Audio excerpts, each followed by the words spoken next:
اگر شوہر بیوی سے محبت نہیں کرتا تو بیوی کسی بابا کے پاس جاتی ہے اور بابا سے دھاگا لے کر کے باندھتی ہے یا شوہر کو دھونے کے بعد جو پانی نکلتا ہے اس پانی کو ڈرم اور برتن میں بھر کر کے اس کو تبرک سمجھ کر کے لوگ اپنے ساتھ لے کے جا رہے ہیں. جو پانی اتنا نجس اور ناپاک ہے کہ اس پانی سے استنجا کرنا بھی درست نہ مانا جائے, اس پانی کو لوگ تبرک سمجھ کر کے پی رہے. وَقَضَىٰ رَبُّكَ أَلَّا تَعْبُدُوا إِلَّا إِيَّاهُ وَبِالْوَالِدَيْنِ إِحْسَانًا. تمہارے پروردگار نے یہ حکم دیا ہے, یہ آدیش دیا ہے, یہ آرڈر دیا ہے کہ تم صرف اور صرف اسی کی عبادت کرو, اسی کی اپاسنا کرو. یہ پہلا حکم ہے. عبادت اگر کرو تو صرف اللہ کی کرو. اب آپ پوچھیں گے عبادت کیا ہے؟ تو عبادت کا مطلب ہر وہ کام جس سے اللہ تعالیٰ راضی اور خوش ہوتا ہے. نماز بھی عبادت ہے, روزہ بھی عبادت ہے, زکوٰۃ بھی عبادت ہے, سر جھکانا بھی عبادت ہے, ہاتھ پھیلانا بھی عبادت ہے, مدد کے لیے پکارنا بھی عبادت ہے, قسم کھانا بھی عبادت ہے, بھروسہ کرنا بھی عبادت ہے. یہ سارے کے سارے کام اللہ کے لیے کرنا ہے. وَقَضَىٰ رَبُّكَ أَلَّا تَعْبُدُوا إِلَّا إِيَّاهُ. تمہارے رب کا یہ آدیش ہے, اس کا حکم ہے کہ تم عبادت کرو تو صرف اور صرف اللہ کی کرو. اس کے ساتھ تم کسی کو شریک نہ کرو, کسی اور کی تم قسم نہ کھاؤ, کسی اور کے اوپر تم بھروسہ مت کرو, کسی اور کے آگے سر نہ جھکاؤ. اسی لیے میرے پیارے بھائیو, ہم 5 ٹائم کی نماز میں جب بھی اللہ کے سامنے کھڑے ہوتے ہیں ہم بار بار اس بات کا اقرار کرتے ہیں, ایاک نعبد و ایاک نستعین. اے اللہ ہم تیری ہی عبادت کرتے ہیں اور تجھ ہی سے مدد مانگتے ہیں. عبادت ہوگی تو اللہ کی ہوگی. اب آپ کہیں گے مولوی صاحب آپ کو ہم کو یہ بتانے کی ضرورت نہیں ہے, ہم سب اہل حدیث لوگ ہیں, ہم قبر پہ نہیں جاتے, ہم مزار پہ نہیں جاتے. بڑی اچھی بات ہے, مگر آپ کے کلیہ چک میں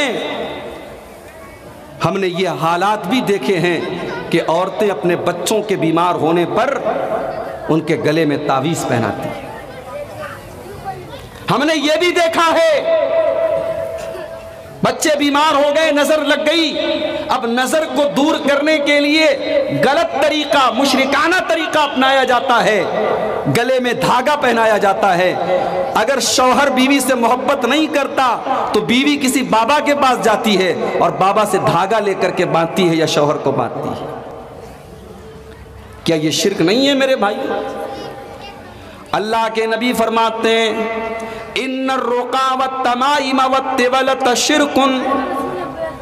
حرام چیزوں کو پڑھ کر کے دم کرنا, جادو منتر کو پڑھ کر کے دم کرنا, اور گلے میں تعویذ لٹکانا, اور میاں بیوی کے بیچ میں محبت پیدا کرنے کے لیے کوئی دھاگا پہننا, یہ تمام کی تمام چیزیں شرک ہیں. یہ شرک ہے, اور شرک اتنا بڑا گناہ ہے کہ اللہ نے قرآن میں اعلان کر دیا ہم سارے گناہوں کو معاف کر دیں گے مگر شرک کو معاف نہیں کریں گے. ان اللہ لا یغفر ان یشرک بہ ویغفر ما دون ذلک لمن یشاء. اللہ تعالیٰ سارے پاپوں کو تو معاف کر دے گا مگر شرک کو معاف نہیں کرے گا. تو پہلا حکم اللہ تعالیٰ یہی دے رہا ہے, وَقَضَىٰ رَبُّكَ أَلَّا تَعْبُدُوا إِلَّا إِيَّاهُ, کہ تم عبادت کرو تو صرف اور صرف اللہ کی کرو, تم اللہ کے ساتھ کسی کو شریک نہ کرو. آج حالات یہ ہیں, کتنے مسلمان ایسے ہیں. ابھی بنارس سے ایک پروگرام کے اندر میں جا رہا تھا, اکبر پور میں, بنارس سے 150 کلومیٹر دور ایک جگہ ہے اکبر پور, میں وہاں جا رہا ہوں. اکبر پور میں ایک بہت بڑی مزار ہے, بہت بڑا قبر ہے. کس کا؟ ایک بہت بڑے بابا ہیں, ان کا نام ہے حضرت مخدوم اشرف صاحب کا مزار ہے وہاں. اللہ کی قسم ٹرین میں مسلمان عورتوں اور مردوں کو میں نے اتنی محبت اور عقیدت کے ساتھ اس مزار کے لیے سفر کرتے ہوئے دیکھا، ایسا لگ رہا ہے یہ حج کرنے کے لیے جا رہے ہیں، یہ عمرہ کرنے کے لیے جا رہے ہیں۔ اور وہاں سے جب لوٹنے لگا دیکھا مزار کا جو یہ مسلمان کا عقیدہ ہے میرے پیارے سے، دنیا کا سب سے بڑا پاپ اگر کوئی ہے تو شرک ہے۔ اللہ تعالیٰ شرک کو معاف نہیں کرے گا۔ اللہ نے ہماری پیشانی کو ہماری باڈی میں سب سے اونچائی پر رکھا ہے، یہ باڈی کا سب سے ٹاپ کا حصہ ہے یہ پیشانی، یہ ماتھا اگر جھکنا چاہیے تو اللہ کی بارگاہ میں جھکنا چاہیے۔ اسی لیے فرمایا انہو من یشرک باللہ فقد حرم اللہ علیہ الجنہ، جو اللہ کے ساتھ شرک کرے گا اللہ نے اس کے لیے جنت کو حرام کر دیا ہے، وہ جنت میں نہیں جا سکتا جو شرک کر کے دنیا سے جائے گا۔ اتنا بڑا گناہ ہے یہ شرک کرنا۔ اللہ تعالیٰ اپنے نبی سے کہتا ہے کہ اے میرے نبی لئن اشرکت لیحبطن عملک ولتکونن من الخاسرین، اے نبی اگر آپ نے بھی شرک کر دیا تو آپ کے سارے اعمال برباد ہو جائیں گے، ساری نیکیاں برباد ہو جائیں گی۔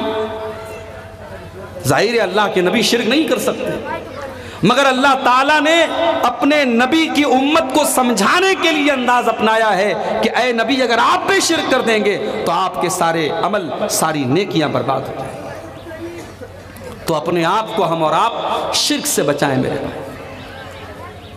کبھی کبھی ہم لوگ بچوں کی قسم کھا لیتے ہیں، میاں بیوی میں جھگڑا ہوا، بیوی کہتی میں بچے کی قسم کھاتی ہوں، یا شوہر کو کوئی بات آ گئی اس نے بیوی کے سر پہ ہاتھ رکھ کے کہا میں تیرے سر کی قسم کھاتا ہوں۔ حرام ہے یہ ساری چیزیں، شرک ہے۔ اللہ کے علاوہ کسی اور کی قسم آپ نہیں کھا سکتے۔ تو پہلا کام کیا کرنا ہے؟ شرک نہیں کرنا ہے، یہ بنیاد ہے۔ سماج کی اور سوسائٹی کی اصلاح نہیں ہو سکتی جب تک ہم اور آپ شرک سے نہیں بچیں گے۔